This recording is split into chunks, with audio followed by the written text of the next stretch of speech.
Walau hanya sebuah kota kecil yang mungkin belum banyak diketahui orang, namun Tinombo yang terletak di Teluk Tomini, Kabupaten Parigi Motong, Provinsi Sulawesi Tengah, pernah mengalami kejayaannya pada masa abad ke-18 sampai pada pertengahan abad ke-19.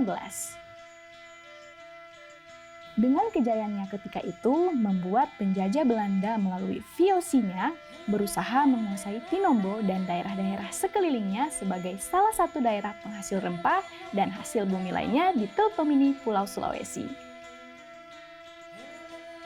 Tinombo yang waktu itu sebagai pusat kerajaan Motong bersama masyarakatnya tidak tinggal diam, mereka melawan dan berontak.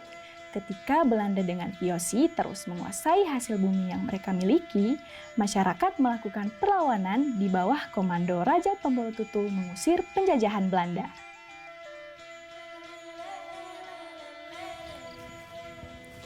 Tinombo, mutiara di Teluk Tomini. Walau hanya kota kecil di Teluk Tomini, namun disinilah tersimpan banyak kekayaan alam, budaya, dan tradisi yang akan saya datangi. Pesona Indonesia!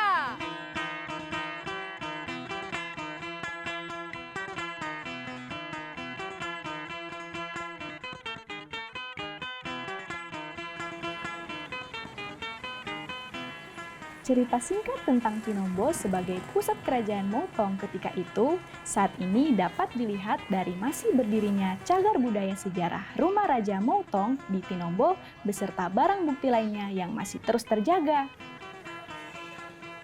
Di tengah perkembangan dunia dan peradaban manusia saat ini, apa yang terjadi pada masa lalu dengan bukti-bukti yang tersisa tentu bagi sebagian orang, terutama para pecinta sejarah, adalah objek yang sangat menarik untuk didatangi sekaligus dipelajari. Apalagi ketika daerah tersebut memiliki beberapa objek wisata yang berbeda. Dan di sini, di Tinombo, Anda akan menjumpai hal tersebut.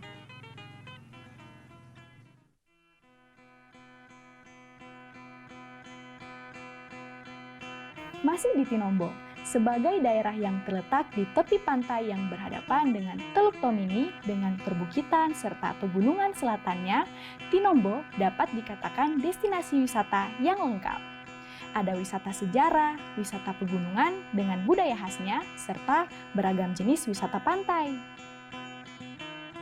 Nah, tadi setelah melihat rumah Raja Motong di Tinombo dengan kejayaannya ketika itu, saat ini saya mengajak Anda untuk mendatangi kawasan hutan mangrove di Tinombo. Lokasi wisata ini hanya berjarak tidak lebih 2 km sebelah barat dari pusat kota Tinombo. Oleh masyarakat Tinombo, objek wisata yang tergolong masih baru ini karena baru mulai ramai pada awal tahun 2020 disebut Pantai Lolaro yang artinya mangrove. Saat memasuki kawasan Pantai Lolaro ini, langsung terlihat hamparan pohon mangrove di sepanjang bibir pantai. Saya pun langsung mengitari seluruh bagian dan sudut kawasan ini yang telah ditata apik menyesuaikan dengan kondisi yang ada dengan tidak mengganggu perkembangan dan pertumbuhan pohon mangrove. Hampir setiap hari ada saja orang atau wisatawan yang datang berkunjung di tempat ini, terutama saat hari-hari libur. Betul saja, sore hari ini walau hari biasa, ternyata banyak pengunjung senang memanfaatkan lokasi ini selain berekreasi, tapi juga untuk berolahraga sambil menikmati suasana segar alam pantai. Karena di tempat ini juga telah disediakan sebuah anjungan yang bisa dipakai oleh pengunjung untuk berolahraga.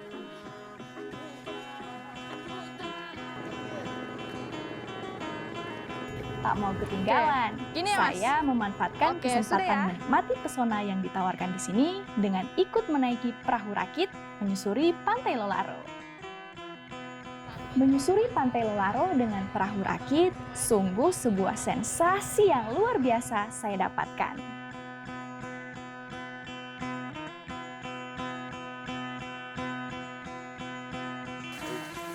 Puas menikmati Pantai Lolaro sambil berperahu, saya langsung mendatangi tempat penangkaran dan pembesaran kepiting yang ada di tempat ini. Penangkaran dan pembesaran kepiting bakau di tempat ini dilakukan dengan memanfaatkan ruang-ruang yang berada di bawah jembatan dan kolong-kolong cottage yang ada, dengan tetap memperhatikan habitat aslinya. Penangkaran kepitingnya baru sebulan nih, jadi belum lama. Belum lama ya Pak. Pak, ini saya pengen lihat deh, bisa nggak sih dibuka? Coba kasih makan kepitingnya nih. Ternyata jenis kepiting bakau ini memiliki nilai ekonomi yang cukup tinggi yang dapat membantu kebutuhan ekonomi para pekerja di lokasi ini. Kedatangan saya di tempat ini sungguh sangat menambah pengetahuan dan wawasan saya berwisata sekaligus belajar.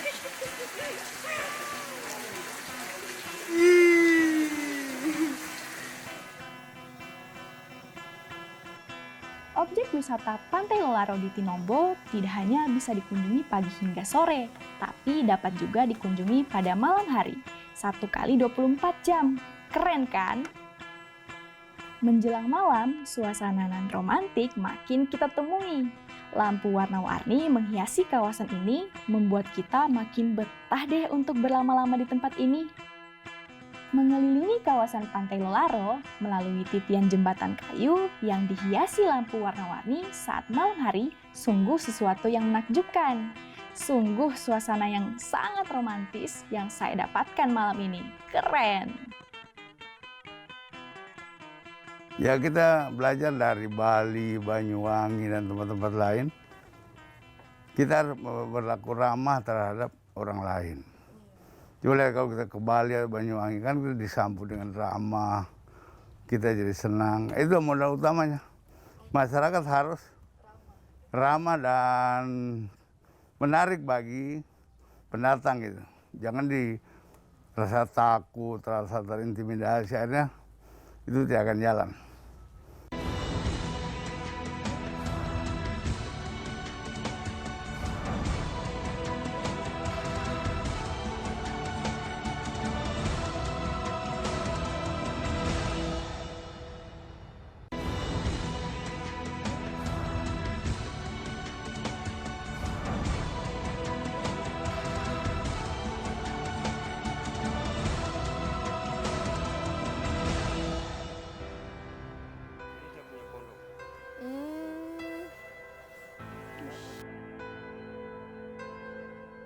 Kecamatan Tinombo dengan wilayah cukup luas terdiri dari dataran-dataran rendah, kawasan pesisir, dan juga perbukitan.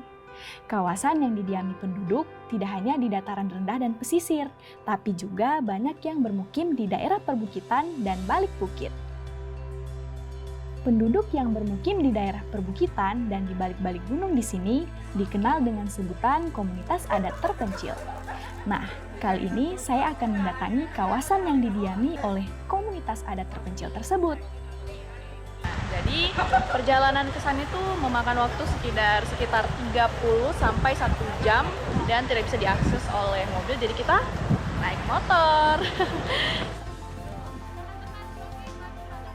Untuk menuju beberapa desa yang ada di balik bukit dan gunung, hanya dapat ditempuh dengan menggunakan sepeda motor atau berjalan kaki. Nah, setelah semua persiapan dan kebutuhan telah matang, saatnya saya dan tim akan menyusuri perbukitan di sini.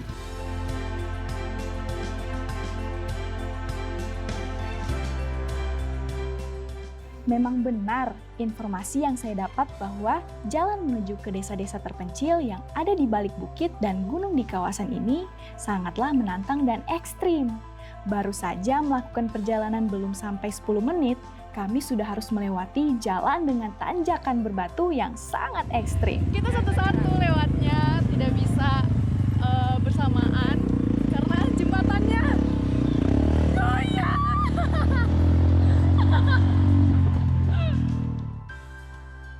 Untuk mencapai desa pertama yang menjadi tujuan kami akan ditempuh dengan waktu lebih dari 1 jam. Wow, memang benar-benar akan menguji nyali dan stamina saya, pemirsa. Pemirsa, perjalanan ini sungguh merupakan pengalaman pertama saya. Dalam perjalanan, terbayang deh bagaimana nanti akan kembali dengan jalan yang sangat curam.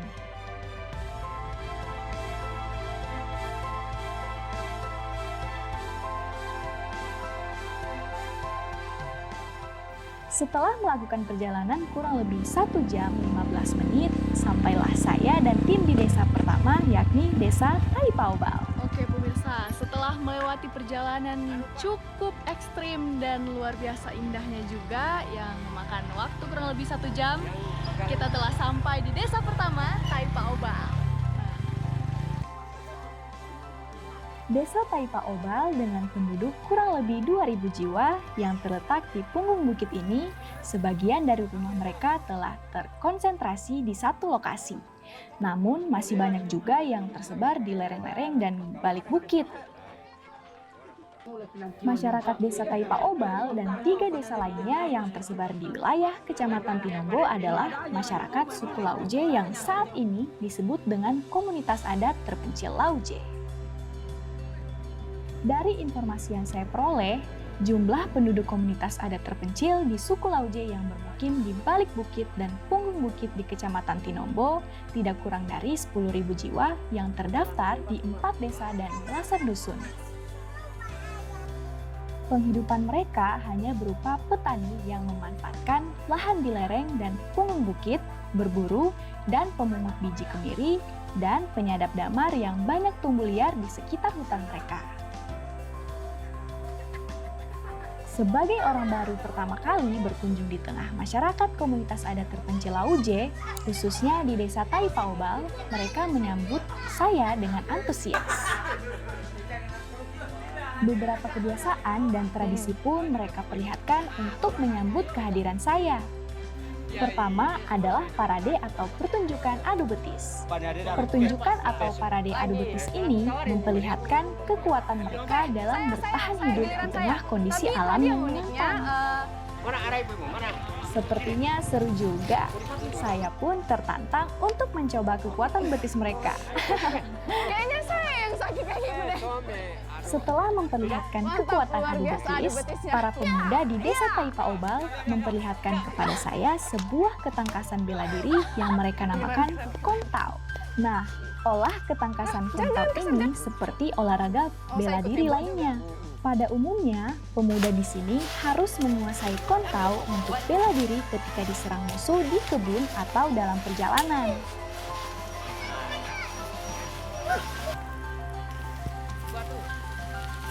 Saat menyusuri jalan desa menuju desa tetangga, saya melihat 2 orang ibu yang sedang berada di kebun mereka. Ternyata 2 orang ibu ini sedang menggali ketela pohon atau ubi kayu. Ubi kayu ini adalah makanan pokok atau makanan utama masyarakat yang ada di kawasan ini. Seru juga rupanya setelah tadi saya bersama 2 orang ibu ini memanen hasil bumi berupa ubi kayu. Di mana lagi ada ubinya? Jadi gini. Ubinya banyak nih. Ibu, saya boleh bawa pulang ke kota nggak ini, Bu? Luar biasa nih ubi yang ada di desa Taipaobal. Jadi saya bawa pulang oleh-oleh ke kota. Ubi dari desa Taipaobal. Ibu, makasih ya Ibu ya. Saya ambil ya Ibu.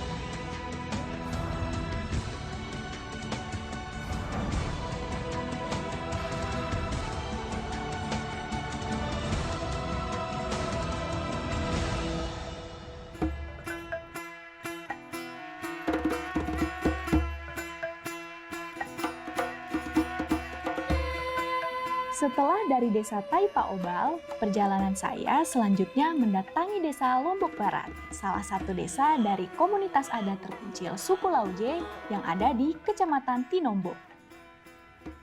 Sama halnya dengan komunitas adat terpencil di desa Taipaobal, rumah dan pemukiman mereka tersebar di balik dan punggung bukit di wilayah ini. Kedatangan saya membuat mereka ingin bertemu dengan saya. Mungkin karena saya orang baru di sini. Tentunya saya sangat bangga dan langsung bermain dengan mereka, terutama anak-anak di sini.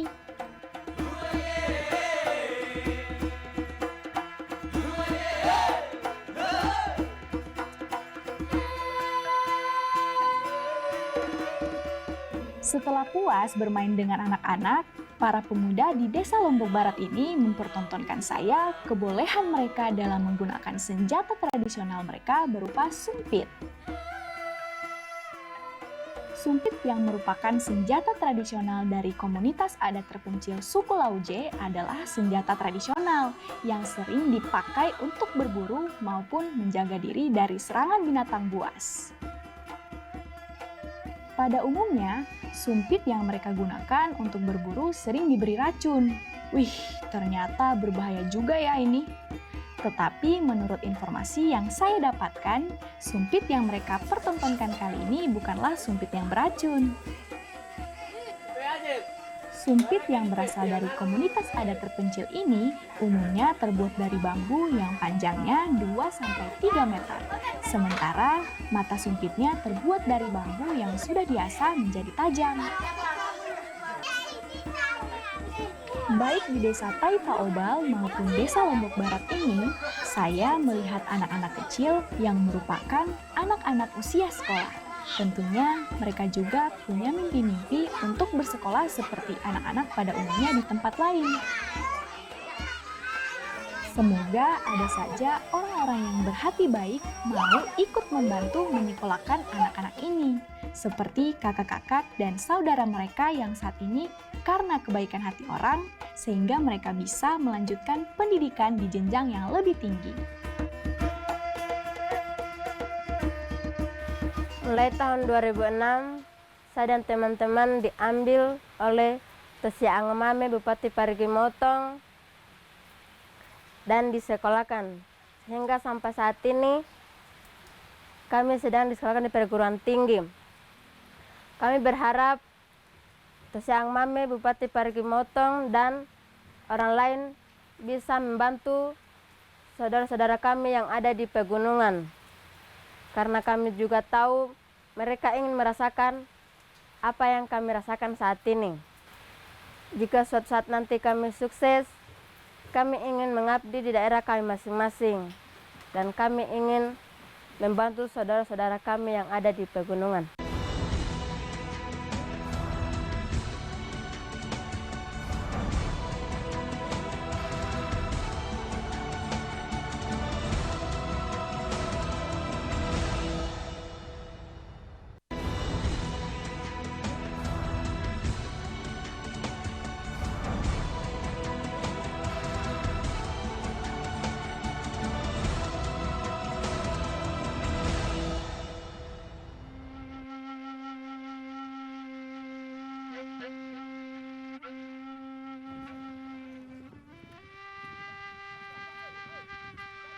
Itulah Tinombo dengan keanekaragaman masyarakatnya.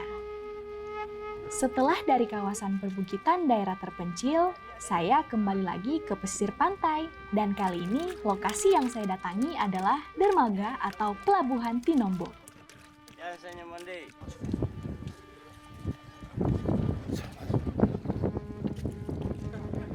Wah, Bapak, ini lagi mancing ya, saya lihat-lihat ya, Pak. Ya, lagi mancing. Saya mau tanya-tanya nih, Pak. Ya, Jadi ini Bapak dari jam berapa sih mulai sih mancingnya? tadi jam 5, Bu. Jam 5 ya? Wah, dari belum ada matahari udah mancing di sini ya. Terus biasanya ikan apa aja nih? Ikan katomo sama bubara biasanya kalau mancing besar ikan bubara. Oh, jadi ada yang besar juga ya? Ada yang selain- besar, Oh, ya. ikan tangiri itu. Nah, luar biasa nih pemirsa hasil tangkapan bapak-bapak. Banyak sekali nih lihat nih. Ya. Ikan, ini ikan katombo ya? Ya, katomo. Banyak sekali pemirsa, luar biasa nih bapak-bapak dari subuh udah mancing dan ikannya banyak banget pemirsa. Tapi selain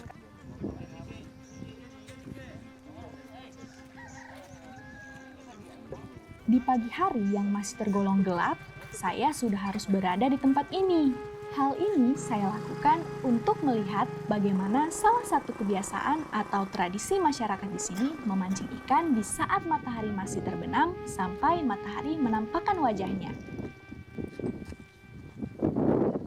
Menurut cerita masyarakat di sini, ikan-ikan yang dipancing lebih banyak bermunculan pada saat waktu subuh sampai pukul 7 pagi. Dikarenakan waktu tersebut adalah waktu untuk ikan-ikan ini mencari makan di permukaan air. Tak heran bahwa lokasi ini sudah ramai oleh masyarakat sejak matahari belum menampakkan cahayanya. Wah, salut banget ya sama antusias mereka. Matahari mulai menampakkan sinarnya. Namun hal tersebut tidak mengurangi rasa gembira dan antusias para pemancing yang ada di lokasi ini. Coba deh lihat, ada yang sedang melihat hasil tangkapannya, ada juga yang sedang menunggu umpannya dimakan oleh ikan. Seru deh pemirsa. Oh iya, memancing di sini tidak perlu menggunakan alat pancing pada umumnya. Cukup melemparkan pancing dengan umpan, ikan-ikan dengan sangat mudah didapatkan. Mulai dari ikan yang kecil hingga yang besar deh pokoknya. Ikan soli. Yang pertama yang dapat oleh Bapak hari ini yang besar. Dan tadi kan kata Om Bos sekarang ikan soli.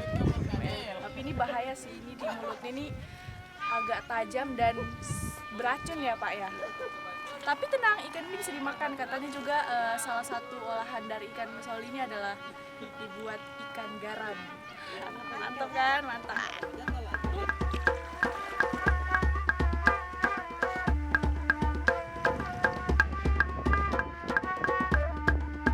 Mengakhiri perjalanan saya di Tinombo, saya mengunjungi salah satu destinasi wisata Pantai Mosing yang ada di Desa Sinei, Kecamatan Tinombo Selatan.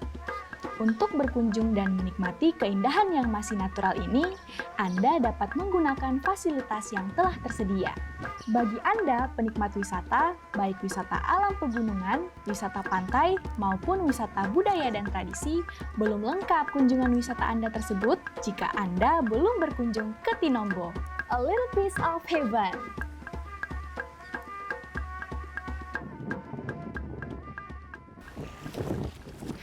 Itulah Tinombo, perpaduan wisata pegunungan yang memiliki tradisi dan budaya dan juga wisata pantai yang sangat luar biasa untuk dinikmati. Dari Pantai Mosing, Desa Sinei, Tinombo Selatan, saya pamit. Sampai jumpa!